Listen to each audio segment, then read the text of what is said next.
Testing, 1, 2, 3, 3, 2, 1. This is a test of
issue of legal standing. For example, the U.S. Right.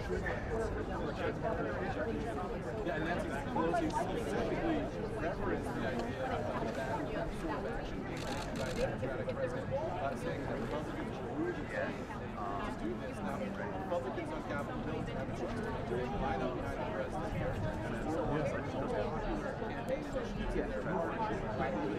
Okay. Or do they break with the president? Mind that cameras here, these are the cameras that you might have some grumbling, some expressions of dissatisfaction, but at the end of the day, you would have to expect the Senate Republicans will do everything they can to give the president support. We saw Mitch McConnell, Senate Republican leader, say yesterday that he would support this executive protection today. This guarantee all as it guarantees the president is going to sign an appropriations bill. Republicans on Capitol Hill really do not want to cut cameras. We're going to cut to keep that in mind, trying to stay out of the shot as they're to get out, duck down and back, or you can come back and kind of duck down a little bit, but don't get too far away from it. And then ensure the camera back.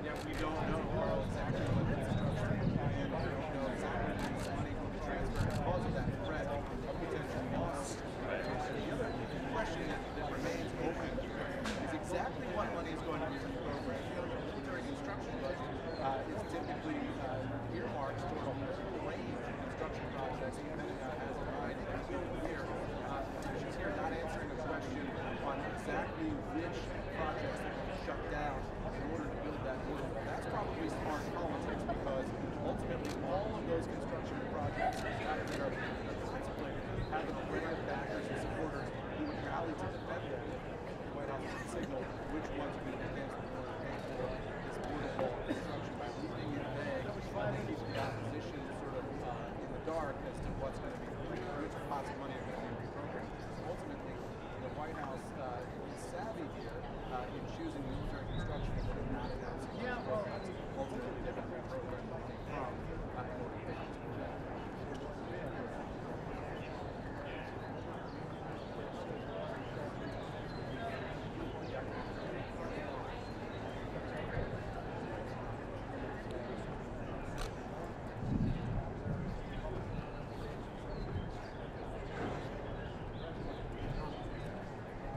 Sure, I can't guarantee you that the president will take questions here, but I can guarantee you that the reporters here are going to try to ask some questions. You can see the setup here this morning. We've got these here in the front row and in the second row. A whole host of reporters here, all ready to go, and all of them have prepped questions all morning, so you can expect that they will be asking some questions to the president, and it'll be up to him to decide whether he wants to answer. A lot of times in this format in the Rose Garden, we have seen the president willing to engage with the press. And today especially, you might think that he would want to do that because he's got a policy decision here that he's taken. He's going to want to explain beyond just the formal remarks on teleprompter or on paper. He's going to want to explain why he's doing this talk, going directly to his face, and then also to Republicans on Capitol Hill, explaining to them why this is the right decision. And in that, we might have the opportunity to ask some questions on some other topics as well. Once the president gets rolling, he likes to take a few more questions.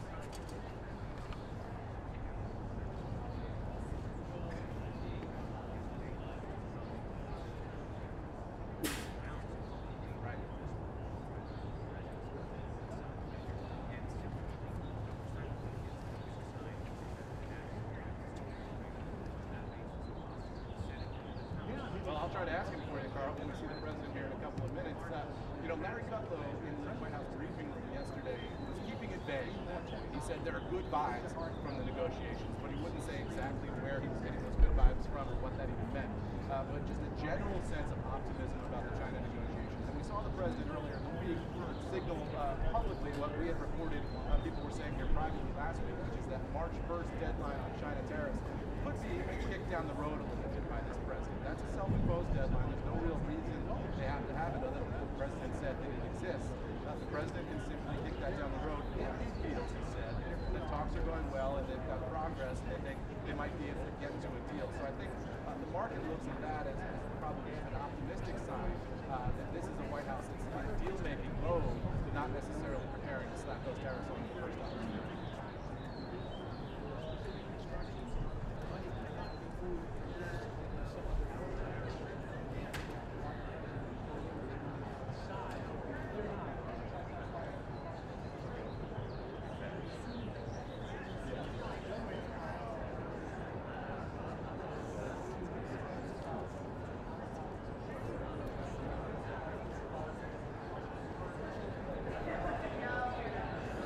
Fascinating. First of all, before I take that question, fascinating information on the Chinese stock market.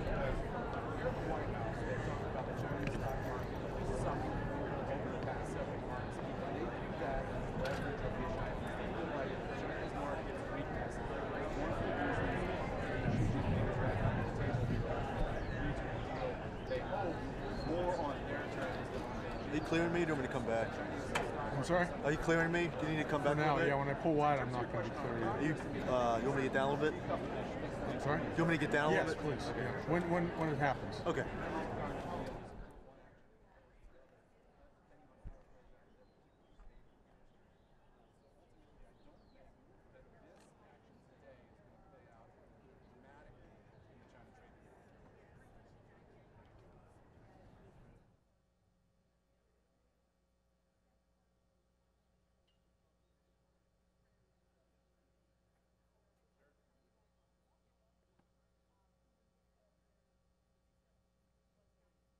for this White House, and they feel that going into 2020, ultimately having the president bulwark against that sort of leftist extremism in the view of this White House will be good politics for them. So the activities of AOC, the Amazon deal, they view that here as liberal Democrats shutting down business, canceling jobs, and they think that that's political neutral for them here. It's going to be fascinating to see how that plays among Democrats up on Capitol Hill, a lot of whom want to embrace business, want to embrace jobs in this country, but are a little bit wary of the idea of giving massive subsidies to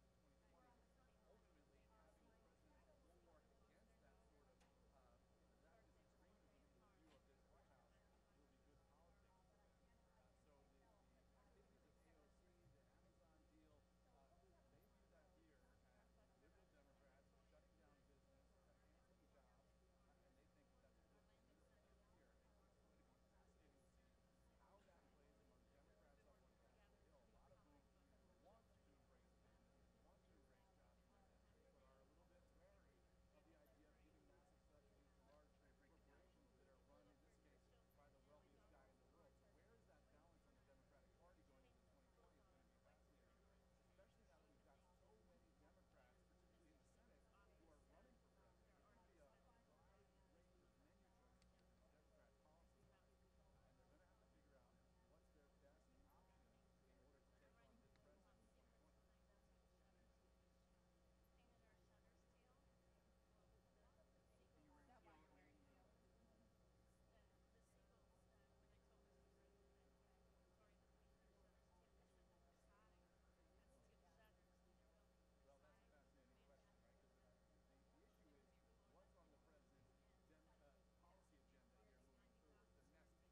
anything on Capitol Hill, particularly with Democrats in control, Speaker of the House Nancy Pelosi running the House of Representatives. The type of legislation that could thread that political needle is so very narrow and specific. It seems unlikely that there's any big, broad-based agenda item here from this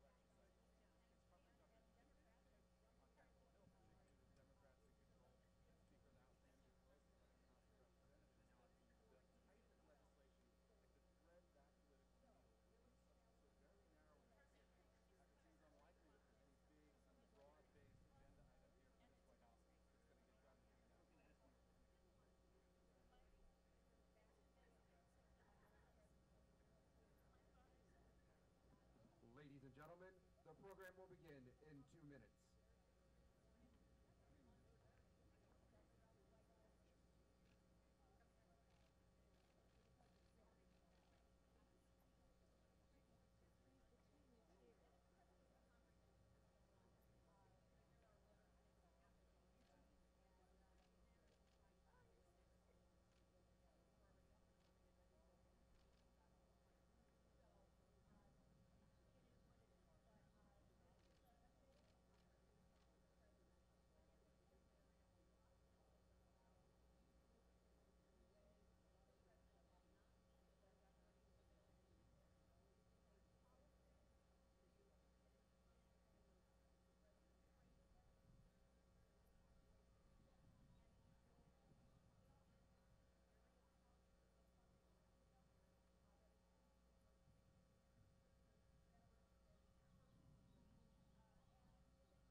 the President of the United States.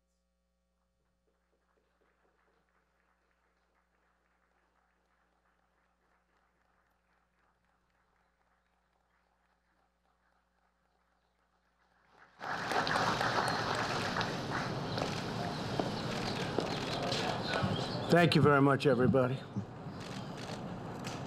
Before we begin, I'd like to just say that we have a large team of very talented people in China. We've had a negotiation going on for about 2 days. It's going extremely well.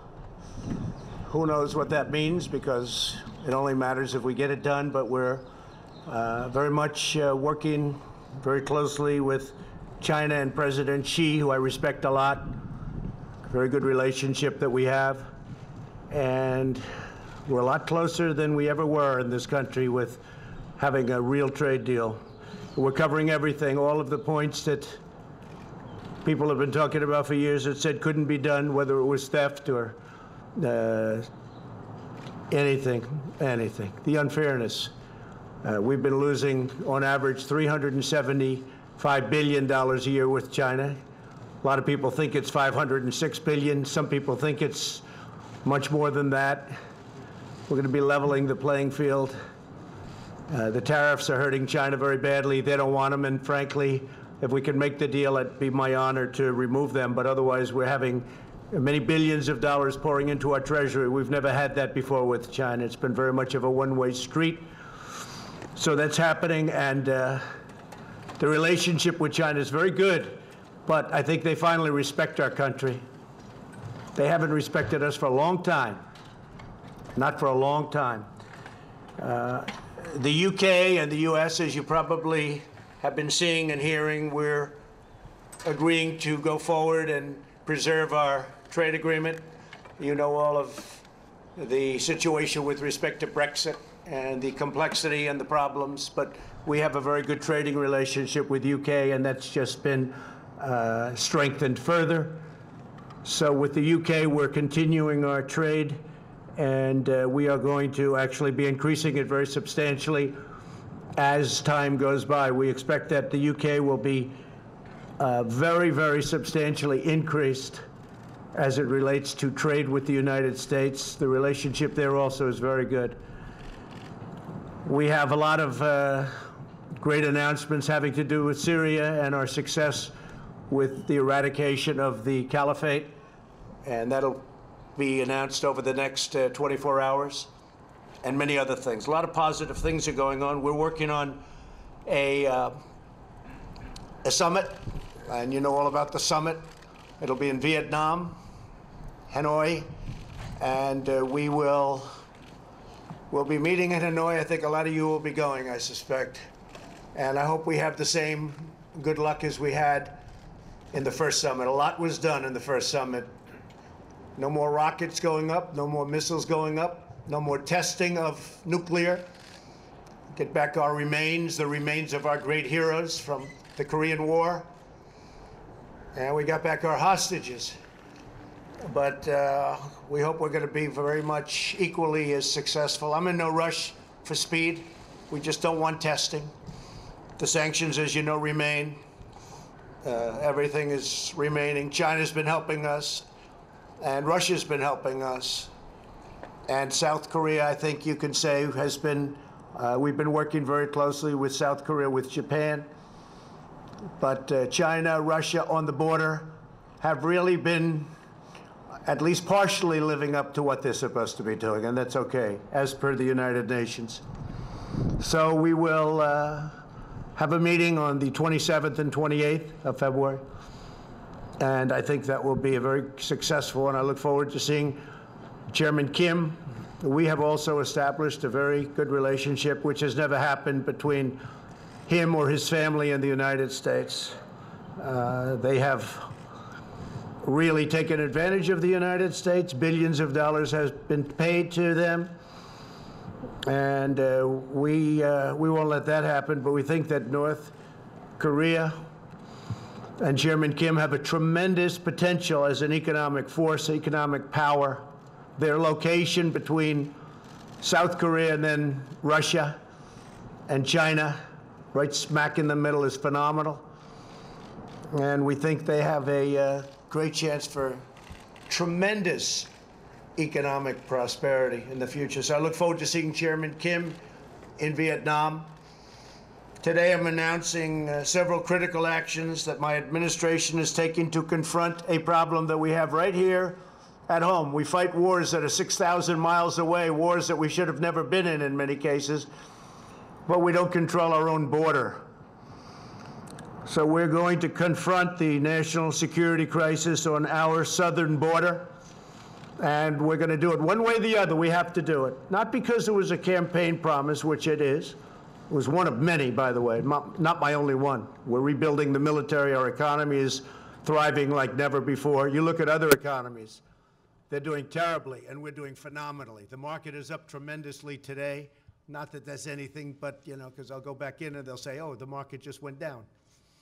But the market is getting close to the new highs that we created. We have all the records. We have every record, but we're getting close to that point again where we'll create new records. So our country is doing very well economically, and we've done a lot. But one of the things I said I have to do and I want to do is border security, because we have tremendous amounts of drugs flowing into our country, much of it coming from the southern border.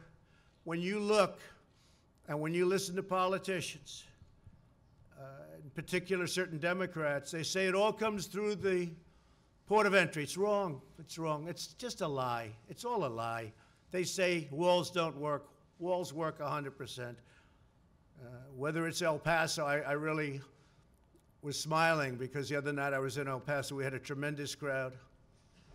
And I asked the people, many of whom were from El Paso, but they came from all over Texas. And I asked them, I said, let me ask you, as a crowd, when the wall went up, was it better? You were there, some of you. It was not only better, it was like 100% better. You know what they did. But that's only one example. There are so many examples. In El Paso, they have close to 2,000 murders right on the other side of the wall. And they had 23 murders. It's a lot of murders. But it's not close to 2,000 murders, right on the other side of the wall in Mexico. So everyone knows that walls work, and there are better examples than El Paso, frankly. You just take a look almost everywhere. Take a look at Israel. They're building another wall. Their wall is 99.9% effective, they told me. 99.9%. That's what it would be with us, too. The only weakness is they go to a wall and then they go around the wall. They go around the wall and in. Okay? That's what it is. Very simple. And a big majority of the big drugs, the big drug loads, don't go through ports of entry. They can't go through ports of entry. You can't take big loads because you have people. We have some very capable people, the Border Patrol, law enforcement, looking. You can't take human traffic, women and girls. You can't take them through ports of entry. You can't have them tied up in the back seat of a car or a truck or a van. They open the door. They look. They can't see three women with tape in their mouth or three women whose hands are tied. They go through areas where you have no wall. Everybody knows that. Nancy knows it. Chuck knows it. They all know it. It's all a big lie. It's a big con game. You don't have to be very smart to know. You put up a barrier, the people come in, and that's it. They can't do anything unless they walk left or right, and they find an area where there's no barrier, and they come into the United States. Welcome. We've detained more people. Our border agents are doing such incredible work. Our military has been incredible. We put up barbed wire on top of certain old walls that were there. We fixed the wall and we loaded up with barbed wire. It's very successful. But our military has been fantastic, and I want to thank them. And it's very necessary. We've broken up 2 caravans that are on their way. They just are breaking. They're in the process of breaking up. We have another one that we haven't been able to break up yet. We've been actually working with Mexico much better than ever before. I want to thank the president. I want to thank Mexico, they have their own problems. They have the largest number of murders that they've ever had in their history. Almost 40,000 murders. 40,000. And they got to straighten that out, and I think they will. But I just want to thank the president because he's been helping us with these monstrous caravans that have been coming up. We had one that was up to over 15,000 people. It's largely broken up. Others have gotten through. And in Tijuana, you have a lot of people staying there. If we didn't have the wall up and if we didn't have the wall secured and strengthened, they would have walked right through. They'd be welcome to the United States. One of the things we'd save just a tremendous amount on would be sending the military. If we had a wall, we don't need the military because we'd have a wall. So I'm going to be signing a national emergency. And it's been signed many times before. It's been signed by other presidents. From 1977 or so, it gave the presidents the power. There's rarely been a problem. They sign it. Nobody cares. I guess they weren't very exciting. But nobody cares. They sign it for far less important things in some cases, in many cases. We're talking about an invasion of our country with drugs, with human traffickers, with all types of criminals and gangs. We have some of the greatest people I know. They've been with me from the beginning of my campaign, almost from the first week, the angel moms. Unfortunately, we have new angel moms. One incredible woman just showed me her daughter, who we're talking about killed in the year of 18. I said, I haven't seen you before. She said, no, I'm new. I said, that's too bad. It's too bad. It's so sad. Stand up just for a second. Show how beautiful your girl was.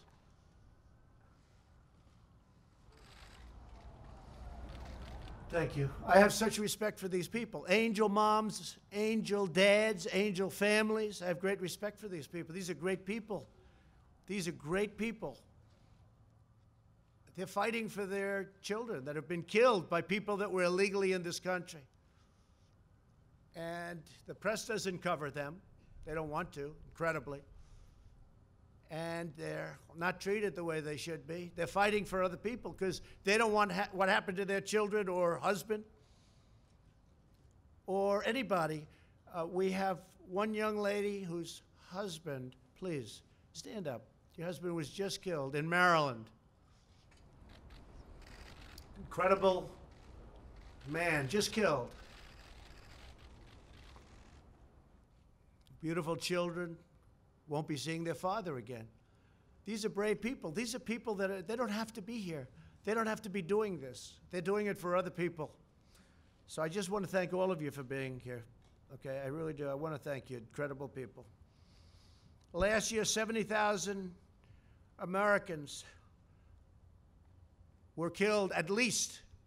I think the number is ridiculously low, by drugs, including meth and heroin and cocaine, fentanyl.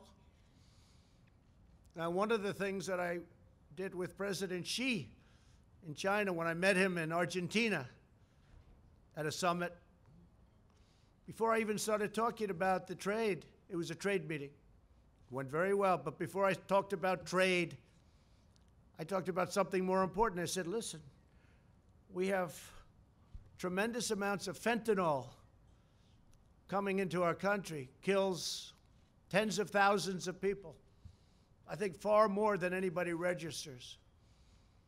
And I'd love you to declare it a lethal drug and put it on your criminal list. And their criminal list is much tougher than our criminal list. Their criminal list, a drug dealer gets a thing called the death penalty.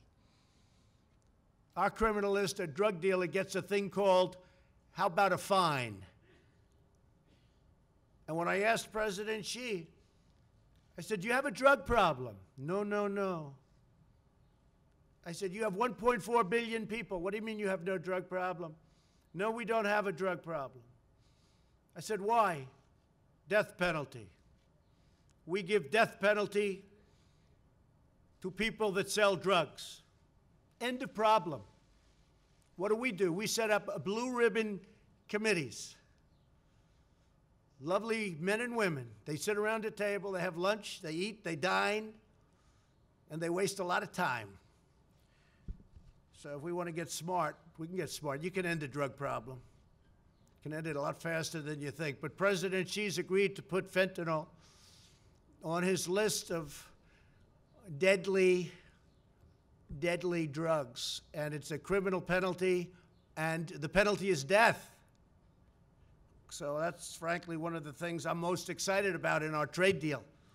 You want to know the truth? I think maybe there's no more important point. We're going to make billions of dollars with this trade deal. It's going to be great for our country and great for China, I hope. Their market's down close to 40%. Our market's way up. We've picked up, since my election, trillions of dollars of worth. Trillions, many trillions. And China's lost trillions of dollars. But I want it to be good for China, and I want it to be good for the United States. So we'll see what happens. China's coming here next week, by the way. They're coming home, the traders. And then China's coming here next week. And then I'll be meeting with President Xi at some point after that to maybe for some remaining deals, we'll make them directly one-on-one ourselves. So we're going to be signing today and registering national emergency. And it's a great thing to do because we have an invasion of drugs, invasion of gangs, invasion of people, and it's unacceptable. And by signing the national emergency, something signed many times by other presidents, many, many times. President Obama, in fact, we may be using one of the national emergencies that he signed having to do with cartels, criminal cartels. It's a very good emergency that he signed, and we're going to use parts of it in our dealings on cartels. So that would be a second national emergency, but in that case, it's already in place. And what we really want to do is simple. It's not like it's complicated. It's very simple. We want to stop drugs from coming into our country. We want to stop criminals and gangs from coming into our country. Nobody's done the job that we've ever done. I mean, nobody's done the job that we've done on the border.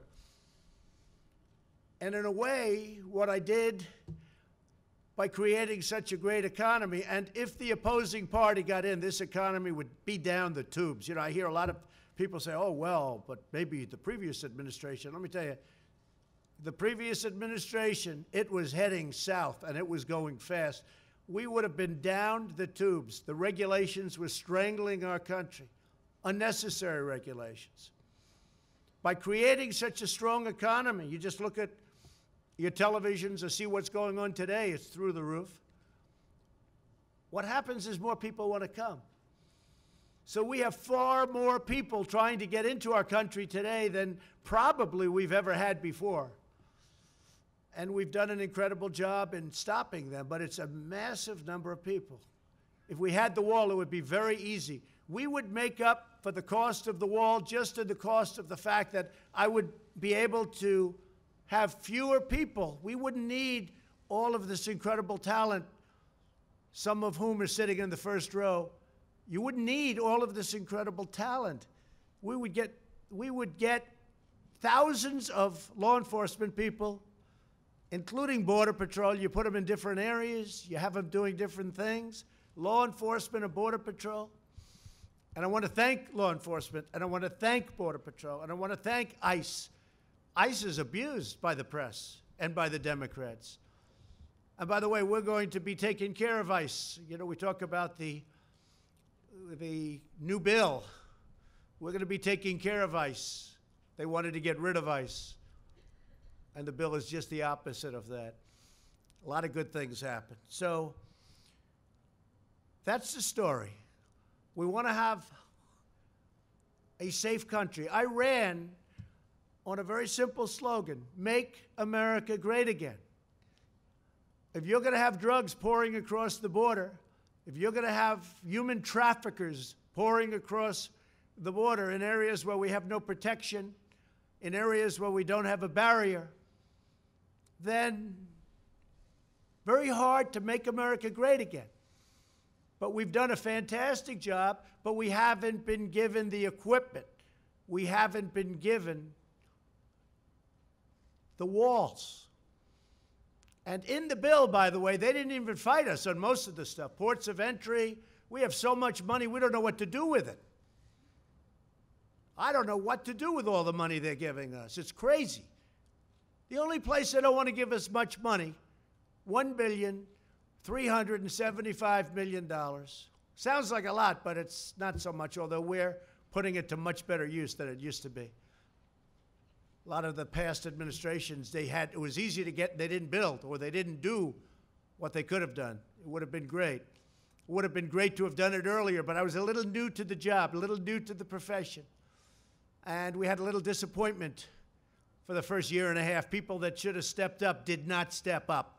They didn't step up, and they should have. It would have been easy. Not that easy, but it would have been a lot easier.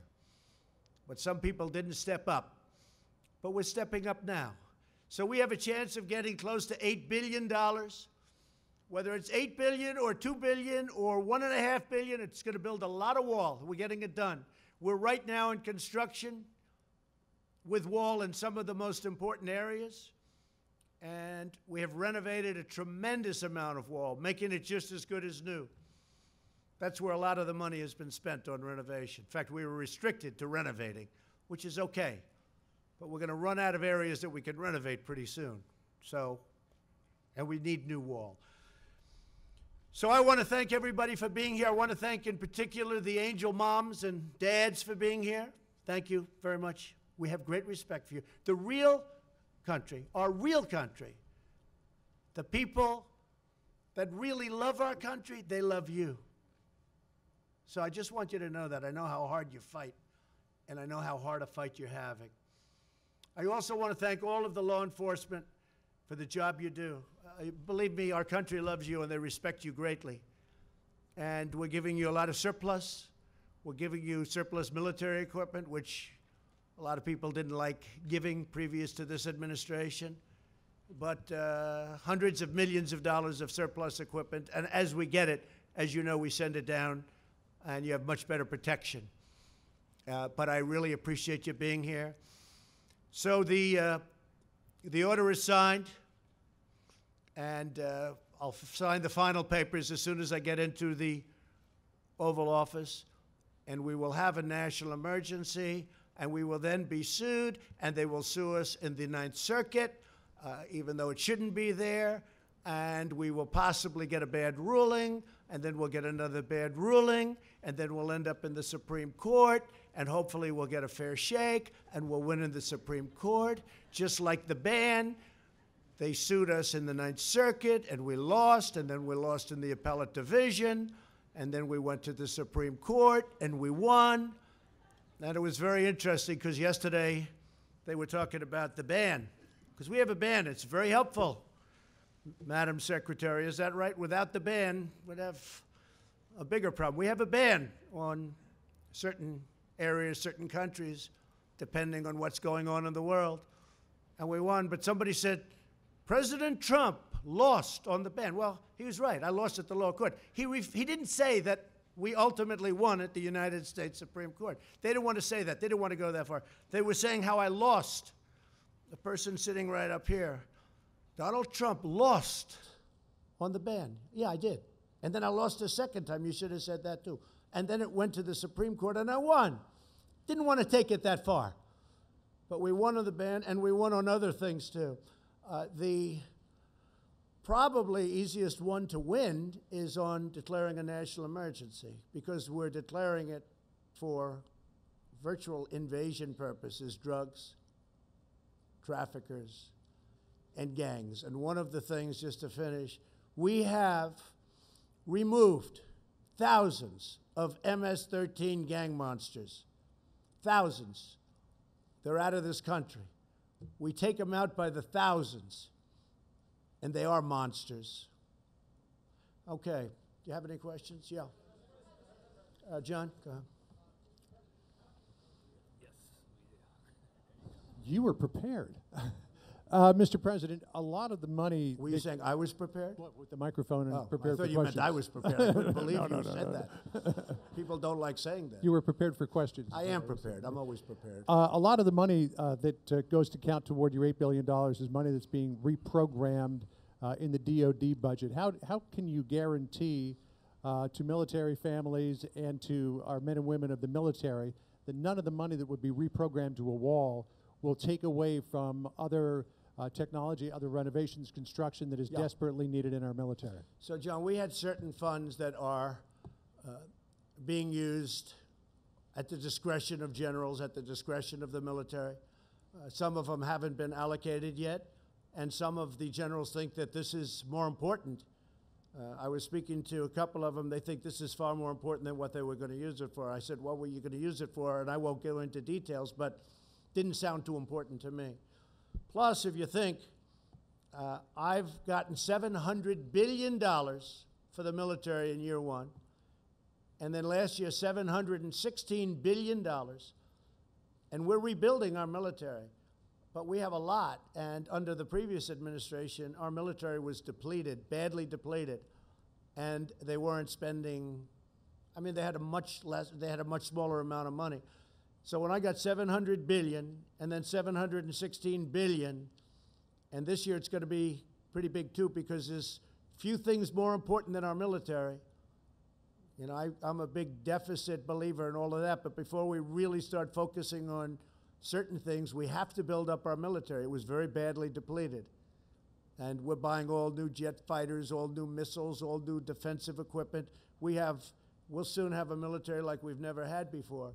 But when you think about the kind of numbers you're talking about, so you have $700 billion, $716 billion, when I need $2 billion, $3 billion out of that for a wall, which is a very important instrument, very important for the military because of the drugs that pour in. And as you know, we have specific rules and regulations where they have drugs and what you can do in order to stop drugs, and that's part of it too. We're taking a lot of money from that realm also. But when you have that kind of money going into the military, this is a very, very small amount that we're asking for. Now, go ahead. Go ahead. ABC, not NBC. I like ABC a little bit more, not much. Come on, ABC. Not much. Pretty close.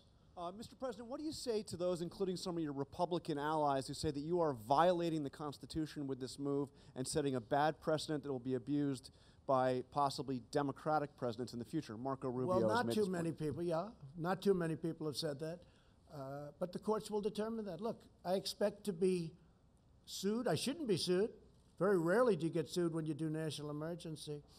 And then other people say, oh, if you use it for this, now what are we using it for? We've got to get rid of drugs and gangs and people. It's an invasion. We have an invasion of drugs and criminals coming into our country that we stop, but it's very hard to stop. With a wall, it would be very easy. So I think that we will be very successful in court. I think it's clear. And the people that say we create precedent, well, what do you have, 56 or a lot of times? Well, that's creating precedent. And many of those are far less important than having a border. You don't have a border, you don't have a country. You know, we fight, before I got here, we fight all over the world to create borders for countries. But we don't create a border for our own country. So I think what will happen is, sadly, we'll be sued, and sadly, it'll go through a process, and happily we'll win, I think. Go ahead. Let's go. Let's hear it, NBC. Thank you, Mr. President. I just want to say, when in the past, when President Obama tried to use executive action as it related to immigration, you said the whole concept of executive order, it's not the way the country's supposed to be run. You said you're supposed to go through Congress and make a deal. Will you concede that you were unable to make the deal that you had promised in the past, and that the deal you're ending up with now from Congress is less than what you could have had before a 35-day shutdown? I went through Congress. I made a deal. I got almost $1.4 billion when I wasn't supposed to get $1. Not $1. He's not going to get $1. Well, I got $1.4 billion, but I'm not happy with it. I also got billions and billions of dollars for other things. Port of entries, lots of different things. The purchase of drug equipment, more than we were even requesting. In fact, the primary fight was on the wall. Everything else, we have so much, as I said, I don't know what to do with it. We have so much money. But on the wall, they skimped. So I was successful in that sense, but I want to do it faster. I could do the wall over a longer period of time. I didn't need to do this, but I'd rather do it much faster. And I don't have to do it for the election. I've already done a lot of wall for the election, 2020. And the only reason we're up here talking about this is because of the election. Because they want to try and win an election, which it looks like they're not going to be able to do. And this is one of the ways they think they can possibly win, is by obstruction and a lot of other nonsense. And I think that I just want to get it done faster. That's all. Okay. Yes, ma'am. Go ahead. Thank you, Mr. President. Thank Roberta you. Rampton from Reuters. I wanted to ask about China. Do you feel that enough progress has been made in the talks to head off the increase in tariffs scheduled for March 1? Well, you know, you're talking to the wrong person, because I happen to like tariffs, okay? I mean, we're taking in billions and billions of dollars in tariffs from China. And our steel industry now, as an example, we tax dumped steel. Much of it comes from China at 25%. Our steel industry is so vibrant now again. They're building plants all over the United States. It's a beautiful thing. And from a defensive standpoint, and from any standpoint, you need steel. You know, you can do without certain industries. Our country cannot do without steel. So I love tariffs, but I also love them to negotiate. And right now, China is paying us billions of dollars a year in tariffs. And I haven't even started. Now, here's the thing. If we make a deal, they won't have to pay. You know, it'll be a whole different story. They won't be paying that, but we'll have a fair deal. There won't be intellectual property theft. There won't be so many other things that have gone on, and no other president has done this. No other president. We didn't have a deal with China. You had the WTO, one of the worst trade deals ever made, probably even worse than NAFTA, if that's believable, which is, you know, hard to believe, because I think NAFTA was just a disaster. It was a total disaster for our country. And now we made the USMCA, which is going to be a great deal. And by the way, the USMCA from Mexico, that's United States, Mexico, Canada, that's where the money's coming from, not directly but indirectly, for the wall. And nobody wants to talk about that, because we're saving billions and billions of dollars a year if Congress approves that deal. Now, they might not want to approve a deal just because they'll say, one of the things I'm thinking of doing, this has never been done before. No matter how good a deal I make with China, if they sell me Beijing for $1, if they give me 50% of their land and every ship that they've built over the last 2 years, which is a lot, and they give them to me free, the Democrats will say, what a lousy deal. That's a terrible deal. Like ZTE, I got more than $1 billion penalty in a short period of time, and the Democrats said, oh, should have gotten more. When I made that deal, I said, this is incredible. I got over $1 billion penalty, plus they had to change their board of directors. They had to change their top management, but they had to pay over $1 billion. I said, what a deal. It took like a week. And the Democrats didn't even know there was a problem with ZT. I'm the one that fined them. I'm the one that settled it. Over $1 billion. And President Xi called me, and he said it would be important to him if they could get a deal. And we made a deal, paid like in a short period of time. The Democrats went out and said, oh, they should have done better. So what I'm thinking of doing is getting Chuck Schumer, getting Nancy Pelosi, having them bring 2 or 3 of their brilliant representatives, and we'll all go down together, and what we'll do is we'll negotiate. I'll put them in the room and let them speak up. Because any deal I make with China, if it's it's going to be better than any deal that anybody ever dreamt possible. Or I'm not going to have a deal. It's very simple.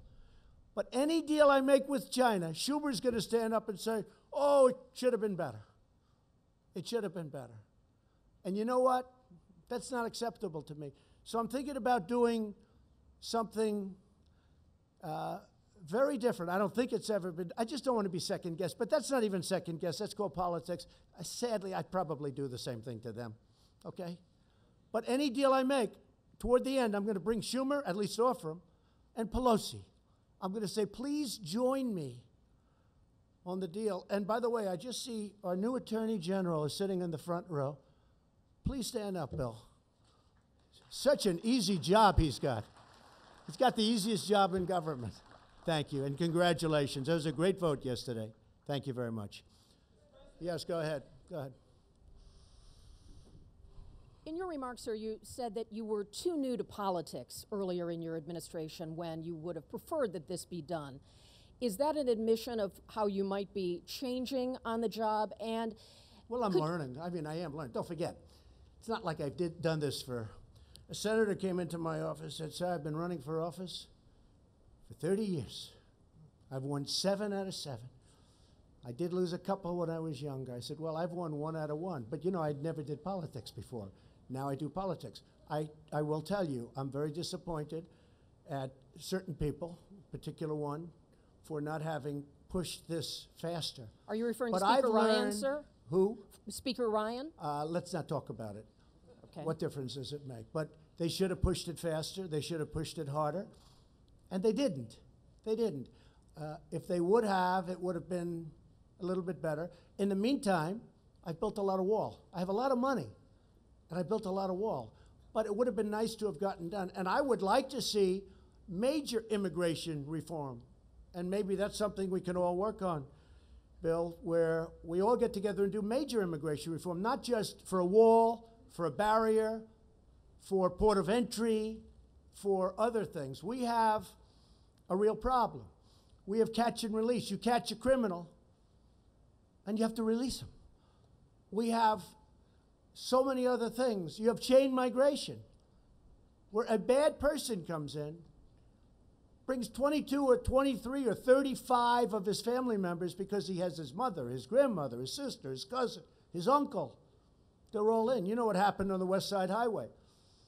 That young wise guy drove over and killed 8 people and horribly injured. Nobody talks about that. Horribly, like loss of legs and arms. Going 60 miles an hour, he made a right turn into a park on the West Side Highway along the Hudson River in New York. He had many people brought in because he was in the United States. It's called chain migration. And then you have the lottery. It's a horror show. Because when countries put people into the lottery, they're not putting you in. They're putting some very bad people in the lottery. It's common sense. If I ran a country, and if I have a lottery system of people going to the United States, I'm not going to put in my stars. I'm going to put in people I don't want. The lottery system's a disaster. I'm stuck with it. Mr. President, could you tell us... It should have never happened. Okay. Mr. President, could you tell us to what degree some of the outside conservative voices helped to shape your views on this national emergency? I would talk about it. Look, Sean Hannity has been a terrific, terrific supporter of what I do, not of me. If I changed my views, he wouldn't be with me. Rush Limbaugh, I think he's a great guy. He's a guy who can speak for 3 hours without a phone call. Try doing that sometime. For 3 hours he speaks. He's got one of the biggest audiences in the history of the world. I mean, this guy is unbelievable. Try speaking for 3 hours without taking calls. Taking calls is easy. Okay, I'll answer this one, I'll answer that one. He goes for 3 hours, and he's got an audience that's fantastic. Wait, they don't decide policy. In fact, if I went opposite, I mean, they have somebody, Ann Coulter. I don't know her. I hardly know her. I haven't spoken to her in way over a year. But the press loves saying Ann Coulter. Probably if I did speak to her, she'd be very nice. I just don't have the time to speak to her. I would speak to her. I have nothing against her. In fact, I like her for one reason. When they asked her, like right at the beginning, who's going to win the election? She said, Donald Trump. And the 2 people that asked her that question smiled. They said, you're kidding, aren't you? Nope, Donald Trump. So I like her. But she's off the reservation, but anybody that knows her understands that. But I haven't spoken to her. I don't follow her. I don't talk to her. But the press loves to bring up the name Ann Coulter. And you know what? I think she's fine. I think she's good, but I just don't speak to her. Laura's been great, Laura Ingraham. Tucker Carlson's been great. I actually have a couple of people on CNN that have been very good. I have some on MSNBC the other day. They did a great report of me. I say, where the hell did that come from? I think it was the only one in over a year. So the crazy thing is, I just had, as you know, Rasmussen 52% in the polls. It's my highest poll number. And people get what we're doing. They get it. They really get it. And I'm honored by it. Yes, Jim Acosta. Thank you, Mr. President. I wonder if you could comment on this disconnect that we seem to have in this country, where you are presenting information about what's happening at the border, calling it an invasion, talking about women with duct tape over their mouths and so on, and yet there's a lot of reporting out there, there's a lot of crime data out there, there's a lot of Department of Homeland Security data out there that shows border crossings at a near record low. That shows undocumented immigrants committing crime at lower levels. That shows undocumented criminals or undocumented immigrants committing crime at lower levels than native-born Americans. What do you say to you don't really believe that stat? Do you really believe that what do you stat? well, Take a look at our federal prisons. I believe in facts and statistics and data. Any more quick? Let's go. Let me just ask you this. What do you say to your critics who say that you are creating a national emergency, that you're concocting a national emergency here in order to get your wall because you couldn't get it through other ways? Moms, what do you think? Do you think I'm creating something? Ask these incredible women who lost their daughters and their sons, okay? Because your question is a very political question, because you have an agenda. You're CNN, you're fake news, you have an agenda. The numbers that you gave are wrong. Take a look at our federal prison population. See how many of them, percentage-wise, are illegal aliens. Just see. Go ahead and see. It's a fake question. Yes, go ahead. Can I ask a follow-up? Thank you, Mr. President. Just to follow up on that, unifying crime reporting statistics, numbers from your own Border Patrol, numbers from this government show that the amount of illegal immigrants are down. There is not violence on the border. And that there's most not violence on the there's border? not as much violence really? as. Let me, You had wait a minute, 26 people Let me finish the killed. question, please. Let me finish the question, 2 weeks please. ago, 26 people were killed in a gunfight on the border. I understand what you're a saying. mile away from where I went. I was there. I understand. That's not the question. The question is. Do we forget about that? No, I'm not forgetting about it. I'm asking you to clarify where you get your numbers, because most of the DEA crimes reporting statistics that we see show that drugs are coming across at the ports of entry, that illegal immigration is down, and the violence is down. Okay. So what do you base your facts on? Come on, let's go. Secondly... no, you get one. You get one. Well, the Ready? second Just question sit down. is... Wait, sit down. Sit down. Could you please answer Sit down. You get one question. I get my numbers from a lot of sources, like Homeland Security, primarily. And the numbers that I have from Homeland Security are a disaster. And you know what else is a disaster? The numbers that come out of Homeland Security, Kirsten, for the cost that we spend and the money that we lose because of illegal immigration. Billions and billions of dollars a month. Billions and billions of dollars, and it's unnecessary. So your own government stats are wrong, are you saying? No, I use many stats. Could you share those stats with us? Let me tell you, you have stats that are far worse than the ones that I use. But I use many stats, but I also use Homeland Security. All right, next question. And do you, wait a minute, just a quick follow-up, Mr. Go, please.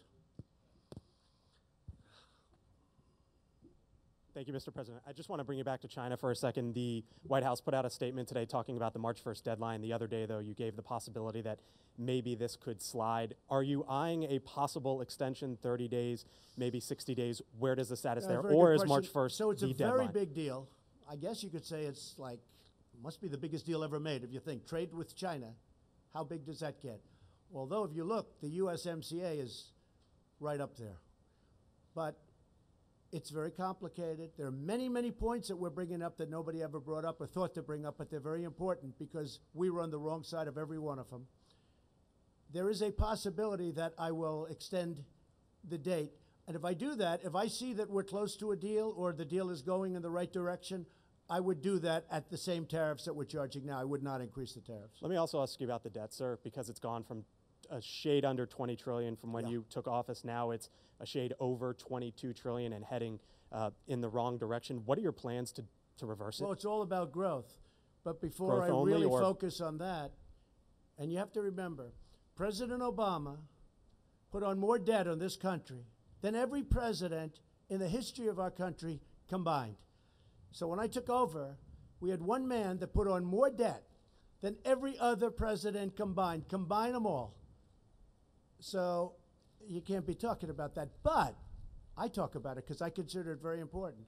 But first I have to straighten out the military. The military was depleted. And if we don't have a strong military, that hopefully we won't have to use because it's strong, if we don't have a strong military, you don't have to worry about debt. You have bigger problems. So I had to straighten out the military. That's why I did the 700 and 716 billion. But growth will straighten it out. You saw last month the trade deficit went way down. Everybody said, what happened? Well, what's happening is growth. But before I can focus too much on that, a very big expense is military. And we have no choice but to straighten out our military. Is growth the only answer, sir, or is entitlement? Yes, ma'am, go ahead. Thank you, Mr. President. On North Korea, back on the last summit, you guys came out with a pretty general agreement. Yes. I was wondering what you thought has been accomplished since the last summit, and then are we going to be seeing anything concrete on denuclearization? Yeah, a lot's been accomplished. We're dealing with them. We're talking to them. When I came into office, I met right there in the Oval Office with President Obama. And I sat in those beautiful chairs, and we talked. It was supposed to be 15 minutes. As you know, it ended up being many times longer than that. And I said, what's the biggest problem? He said, by far, North Korea. And I don't want to speak for him, but I believe he would have gone to war with North Korea. I think he was ready to go to war. In fact, he told me he was so close to starting a big war with North Korea. Now, where are we now? No missiles, no rockets, no nuclear testing. We've learned a lot. But much more importantly than all of it, much more important than that, is we have a great relationship. I have a very good relationship with Kim Jong-un. And I've done a job. In fact, I think I can say this. Prime Minister Abe of Japan gave me the most beautiful copy of a letter that he sent to the people who give out a thing called the Nobel Prize. He said, I have nominated you, or respectfully on behalf of Japan, I am asking them to give you the Nobel Peace Prize. I said, thank you. Many other people feel that way too. I'll probably never get it, but that's okay. They gave it to Obama. He didn't even know what he got it for. He was there for about 15 seconds and he got the Nobel Prize. He said, oh, what did I get it for? With me, I probably will never get it. But if you look at Idlib province in Syria, I stopped the slaughter of perhaps 3 million people. Nobody talk about that. They don't talk about that. Russia and Iran and Syria were going to go in and perhaps destroy 3 million people in order to get 45,000 terrorists. And I heard about it from a woman who had her parents and her brothers living there, and she said, please, please. And I said, no, it can't happen. What are you talking about? No, they're going to get, and I come home and I read a certain paper where the story was there that they were actually forming to go into, to really do big destruction. And I put out a statement that you better not do it. And in all fairness to Russia and Iran and Syria, they didn't attack, or they're doing it surgically at least. Saved a lot of people. We do a lot of good work. This administration does a tremendous job, and we don't get credit for it. But I think the people understand what we do. So Prime Minister Abe gave me, it's the most beautiful five-page letter. Nobel Prize, he sent it to them. You know why? Because he had rocket ships and he had missiles flying over Japan. And they had alarms going off, you know that. Now all of a sudden they feel good, they feel safe. I did that. And it was a very tough dialogue at the beginning. Fire and fury, total annihilation. My button is bigger than yours and my button works. Remember that? You don't remember that. And people said, Trump is crazy. And you know what it ended up being? A very good relationship. I like him a lot and he likes me a lot. Nobody else would have done that. The Obama administration couldn't have done it. Number one, they probably wouldn't have done it. And number two, they didn't have the capability to do it. So I just want to thank everybody. I want to wish our new Attorney General great luck and speed and enjoy your life. Bill, good luck. A tremendous reputation. I know you'll do a great job. Thank you very much. And thank you, everybody. Thank you very much. Thank you.